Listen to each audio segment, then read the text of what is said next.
Om Shanti. Good morning. साकार मुरली 17 मई 2022। बाबा का मीठा मीठा पत्र हम मीठे मीठे बच्चों के मीठे मंथन के लिए। मंथन शुरू करने से पहले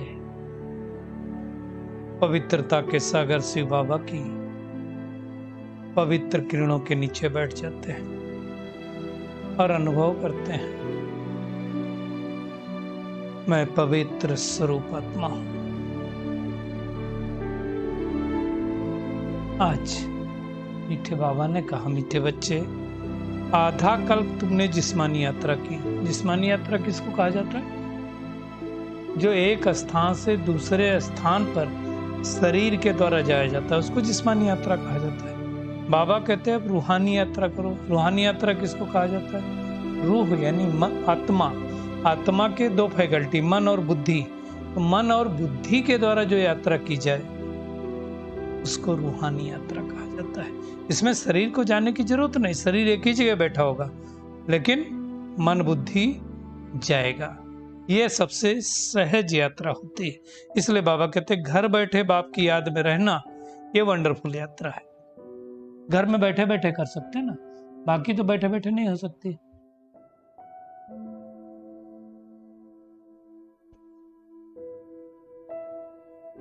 द्वापर युग से लगा करके अब तक तो हमने बहुत सारी जिस्मानी यात्राएं कर ली। अब थोड़ा समय रूहानी यात्रा करके देखो। आज का प्रश्न है, बाप को बच्चों की किस एक बात पर बहुत वंडरफुल लगता है? बाबा कहते, जिस जागीर के लिए बच्चों ने आधा कल्प धक्का खाया, पुकारते रहे, जिस सुख शांति के लिए हम द्वापर युग से भटक रहे थे, वो जागीर देने वाला जब परमात्मा आया तो ऐसे बहुत सारे बच्चे हैं जो उनको भी फारकती दे देते हैं। बाबा को वंडर लगता है कि बच्चे चलते चलते ऊंचे चढ़ने के बजाय नीचे गिर जाते हैं। इतना वंडरफुल बात। अब देखो, कौन सी आत्मा फारकती दे देगी? जिसका संग ठीक नहीं होगा, जो माया के प्रभाव में आसानी से आ जाएगी, माया को पहचान नहीं पाएगी। बाप को पहचाना लेकिन निश्चय नहीं हुआ ना, तो माया को भी नहीं पहचान पाएंगे। बाप को ठीक से नहीं पहचाना तो माया को भी नहीं पहचान पाएंगे। फिर क्या होगा? छूट ही जाएगा ना सब। बाबा को फारकती दे देंगे ना, मुरली सुनना छोड़ देंगे, नुमासाम करना छोड़ देंगे, अमृत बेला करना छोड़ देंगे, ब्राह्मणों का संग छोड़ देंगे, कुछ अच्छा नहीं लगेगा। देखिए, जब तक प्राप्ति न हो इस ज्ञान से, आत्मा मुरली सुन रही है, सफेद कपड़े पहने हैं, बैच लगाए, इससे कोई ब्रह्मा कुमार कुमारी नहीं बनता है। अंदर का परिवर्तन क्या हो रहा है वो दिखाई देना चाहिए। आत्मा रूह को क्या मिल रहा है? नहीं तो फिर नीचे गिरते जाएंगे, ऊपर बढ़ना मुश्किल होगा। तो क्या करना है हमें? अपनी रोज रोज चेकिंग करनी है कि मैं आत्मा किस डायरेक्शन में जा रही हूं। दूसरा प्रश्न है, किन बच्चों को बाप द्वारा अच्छी दक्षिणा मिलती है? दक्षिणा मतलब जब कोई अच्छा काम करता है तो उसके एवज में दक्षिणा दी जाती है, जैसे गुरु दक्षिणा बोलते हैं ना। तो बाबा कहते हैं, जो बाप के रचे हुए रुद्र यज्ञ की अच्छी तरह संभाल करते हैं। क्या होता है अच्छी तरह संभाल करना? बाबा के घर की, बाबा की शिक्षाओं की संभाल करना माना क्या? अच्छी तरह से अपने अंदर धारण करना, सदा श्रीमत पर चलना, बाबा के बताए गए रास्ते पर चलना, उनको ही दक्षिणा मिलेगी ना। बाबा का नाम बदनाम नहीं करना, बैच लगा के घूम रहे हैं, लड़ाई झगड़ा कर रहे हैं, क्रोध कर रहे हैं, उसका कोई मतलब नहीं। ज्ञान का फिर क्या मतलब है? अगर परिवर्तन नहीं हो तो परिवर्तन हमारे चेहरे चलन से दिखाई देना चाहिए। आज का गीत है, हमारे तीर्थ न्यारे हैं, दुनिया के तीर्थों से अलग है ना। ये गीत किसके लिए है? हम रूहानी यात्रियों के लिए है। बाबा कहते, तुम बच्चे रूहानी यात्री हो, और जो दुनिया में जाते हैं उनको जिस्मानी यात्री कहा जाता है। आधा कल्प तो की हमने वो यात्रा। वो जिस्मानी पंडे लेकर के जाते हैं उस यात्रा पर, और हमें या हम रूहानी पंडे बन करके लेके जाते हैं। हमारा उस्ताद कौन हुआ पंडों का? निराकार शिव बाबा। उसको ही कहा जाता है पांडव सेना का आदि पिता। हम देह अभिमानी थे, जिनको देही अभिमानी वही पिता बनाता है। तो हमें अपनी चेकिंग करनी है कि मैं आत्मा कितना देही अभिमानी बनी। अभी भी देह अभिमान तो नहीं है। छोटी छोटी चीजों का देह अभिमान हो सकता है।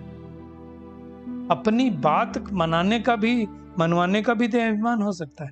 मेरी क्यों नहीं सुनी, मुझे क्यों नहीं पूछा, इसका भी देह अभिमान हो सकता है। तो हमें बहुत कुछ चेकिंग करनी है। बाबा कहते हैं अब बाबा आया ही है, देही अभिमानी बनाकर वापस घर ले चलेगा। घर लेके जाएगा। कैसे लेके जाएगा? पावन बना करके ले जाएगा। पतित आत्मा तो जा नहीं सकती ना। अब वो यात्राएं करने के लिए तो हम कितना भटके, है ना। चारों धाम में फेरे लगाए, फिर भी बाप से निरंतर दूर रहे, है ना। वो 4 धाम की यात्रा करने में 3-4 महीने लगते हैं, है ना। तो बाबा का फरमान है। बाबा कहते हैं जितना हो सके मेरी याद में रहो। ये है मुक्ति धाम की यात्रा। सच सच मुक्ति धाम तो ये है। दुनिया में तो ऐसे लिख देते हैं मुक्ति धाम, मुक्त थोड़ी कोई होता है ना। तो बाबा कहते हैं अब मुझे तुम याद करो तो विकर्म विनाश होंगे। रोज रोज बाबा कह रहे हैं, और बाबा कहते हैं आगे भी कहते जाएंगे। जितना याद करेंगे उतना तुम आगे जाते जाएंगे, विकर्म विनाश होते जाएंगे। तो हमें चेकिंग करनी, हल्कापन हो रहा है कि नहीं हो रहा है, हमारे से अच्छे प्रकंपन निकल रहे हैं कि नहीं निकल रहे हैं, या रोज का रोज हम वहीं के वहीं हैं। तो बाबा कहते हैं आधा कल तो तुमने व्यभिचारी पूजा की, भक्ति की। शुरुआत की तो अव्यभिचारी थी, फिर धीरे धीरे व्यभिचारी हुई। पहले तो एक शिव की करते थे, फिर अनेकों की करने लगे, है ना। तो बाबा कहते हैं सब गुड्डी गुड़ियों की पूजा है।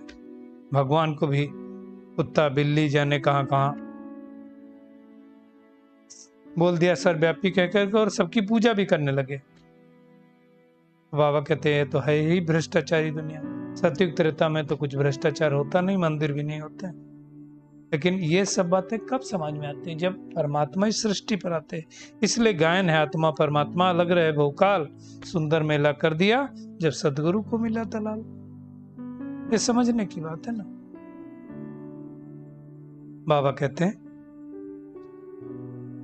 कि बाबा ही आकर के ब्रह्मा द्वारा ये सब बातें हम बच्चों को समझाते हैं। दुनिया में तो और कोई समझा ही नहीं सकता, किसी को कुछ पता ही नहीं है ना।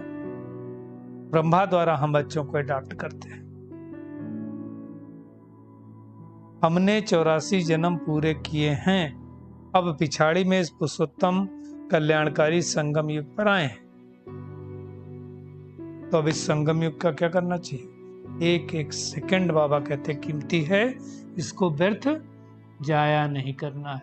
तो सारा दिन में चेकिंग करनी है हम कितना जाया करते हैं। बाबा कहते तुम मुझे याद करते जाओगे तो आयु भी बढ़ेगी और 21 जन्मों के लिए अमर भी रहेंगे। अकाले मृत्यु सतयुग में कभी होता ही नहीं है। एक समय आता है तब हम स्वेच्छा से शरीर छोड़ के दूसरा शरीर लेते हैं। तो क्या करना है? चलते फिरते ऐसे बाप को याद करना है। याद से सृष्टि पर पवित्र वाइब्रेशन फैलते हैं और हम पवित्र भी बनते हैं। बाबा ने बहुत इंपॉर्टेंट बात कही है कि देखिए देवी देवता धर्म का सैपलिंग लग रहा है, लेकिन आएंगे वही जो कल्प पहले ब्राह्मण बने थे, वही आएंगे। ब्राह्मण बनने बगैर देवता तो बन नहीं सकते, इसलिए सब नहीं आएंगे। जो ब्राह्मण धर्म के हैं ब्राह्मण धर्म में जरूर आएंगे, इसमें कोई बोलने की जरूरत नहीं है। आप सबको परिचय देना है, लेकिन आएंगे वही। बाबा कहते हैं सबसे बड़ा दुश्मन रावण है और वो भी गुप्त है, दिखाई थोड़ी देता कि इसके अंदर कितना रावण बैठा हुआ है। तो बाबा कहते हैं ये बेहद के बाप ने रुद्र ज्ञान यज्ञ रचा है, जिसमें सारी सामग्री स्वाहा हो जानी है। राजस्व अश्वमेघ अविनाशी रुद्र गीता ज्ञान यज्ञ कहा जाता है ना। ये शरीर क्या है? शरीर को घोड़ा कहा जाता है, अश्व कहा जाता है, तो वो भी तो स्वाहा होना है। कितना बड़ा यज्ञ रचा है बाबा ने स्वर्ग की स्थापना के लिए, सब कुछ बदल जाएगा। बाबा कहते तुम सब गाते थे कि आप आएंगे तो बलिहार जाऊंगे, अब बाबा आया है तो फारकती दे रहे हैं। वंडरफुल है ना। तो भगवान ही आकर के हमें सांवरे से गोरा बनाते हैं। हम तो श्याम बन गए थे ना, फिर बाबा सतयुग की दुनिया के लायक बना रहा है। चलते फिरते बुद्धि में बाबा को याद करना है। बस ये अवस्था जम जाए तो बेड़ा पार हो जाएगा, फिर हमें हेल्थ वेल्थ हैप्पीनेस सब कुछ मिल जाएगा, है ना। बाबा कहते इतना वर्षा बाबा से मिलता है, फिर उनकी शिक्षाओं पे चलना चाहिए ना, क्यों भूल जाते हो। कांटों को फूल बनने के और बनाने की सेवा करनी चाहिए ना। अभी तो है बाबा कहते फॉरेस्ट ऑफ थॉर्न्स, कांटों का जंगल, है ना। अकासुर बकासुर, कल भी कहा था ना बाबा ने, ये सब संगम के ही नाम है। बक बक बक बक दिन भर करते रहते हैं। बाबा कहते हैं अभी तुम्हारी 100% चढ़ती कला है, हर रोज चेक करना है उतरती कला तो नहीं हो रही, हर रोज हम ऊपर जा रहे हैं नीचे तो नहीं आ रहे। बाबा रहमदिल है ना, तो इस पुरुषोत्तम संगम युग पर ही आकर के सत्य की दुनिया की स्थापना करता है।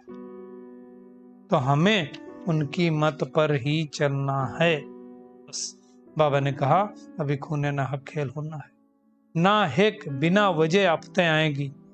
कितनी आत्माओं को जानना होगा, है ना? बाबा कहते भक्ति मार्ग में तो देखो देवियों के चित्र बनाते रहते हैं, डुबोते रहते हैं गुड़ियों की पूजा।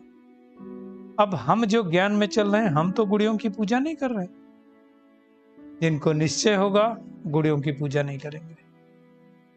टाइम वेस्ट है ना। बाबा कहते हैं टाइम वेस्ट नहीं करना है, बहुत वैल्यूएबल टाइम है। सेकंड भी कमाई बगैर बाबा ने कहा छोड़ो नहीं। तो आज से वादा करते हैं हम सब अपने आप से कि हर एक सेकंड भी कमाई के बगैर मैं आत्मा न रहूं, उसका पुरुषार्थ करना है। मनसा वाचा कर्मणा, किसको दुख नहीं देना है। बहुत मीठा बनना है, क्रोध भी नहीं करना है, क्योंकि क्रोध से डिसर्विस होती है। तो आज सारा दिन क्या करेंगे। पहली बात है टाइम बहुत वैल्यूएबल है, इसलिए इसको खराब नहीं करेंगे। आधा कल्प हमने जिस्मानी यात्रा की है, रूहानी यात्रा करनी है। आत्माभिमानी बनने का पूरा पूरा पुरुषार्थ करना है। चलते फिरते उठते बैठते खाते पीते बाबा को याद करना है, बहुत मीठा बनना है। बाबा का खूबसूरत वरदान है, यथार्थ विधि द्वारा व्यर्थ को समाप्त कर नंबर 1 लेने वाले परमात्म सिद्धि स्वरूप भव। बाबा कहते हैं जैसे रोशनी से अंधकार कितने सेकंड में समाप्त होता है, सुई चांद किया अंधेरा गायब। ऐसे ही बाबा कहते हैं समय संकल्प सांस को समफल करने से व्यर्थ स्वतः ही समाप्त हो जाता है। समर्थ होगा तो व्यर्थ आएगा नहीं, है ना। तो बाबा कहते हैं सफल करने का अर्थ है श्रेष्ठ तरफ लगाना। तो श्रेष्ठ तरफ लगाने वाले व्यर्थ पर बिन कर नंबर 1 ले लेते हैं। उन्हें व्यर्थ को स्टॉप करने की सिद्धि प्राप्त हो जाती है। देखो समर्थ में रहेंगे तो व्यर्थ अपने आप चला जाएगा। बाबा कहते हैं ये परमात्म सिद्धि है। वो रिद्धि सिद्धि वाले अल्पकाल का चमत्कार करते हैं और आप यथार्थ विधि द्वारा परमात्म सिद्धि को प्राप्त करते हो। यही फर्क है ना। स्लोगन है अपकारी पर भी उपकार करने वाला ही ज्ञानी तो आत्मा बनता, सुन नहीं ना सकता। तो हमें अपकारी पर भी उपकार करना है।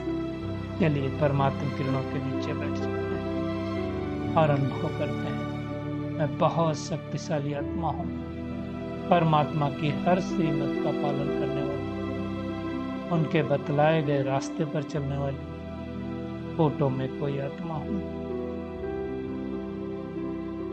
हर पल हर क्षण हर घड़ी मैं रूहानी यात्रा पर हूँ। इसलिए एक एक सेकंड को यूटिलाइज करके यथार्थ विधि द्वारा व्यर्थ को समाप्त करके नंबर 1 पोजीशन लेने वाली मैं आत्मा बन गई हूं। अपकारी पर भी उपकार करने वाली फोटो में कोई आत्मा हूं। संकल्प करो मैं बहुत शक्तिशाली आत्मा हूं, मैं बहुत शक्तिशाली आत्मा हूं, मैं मास्टर सर्वशक्तिमान हूं। शुक्रिया मीठे प्यारे बाप दादा, शुक्रिया आप सभी का इस मीठे मंथन के लिए। ओम शांति।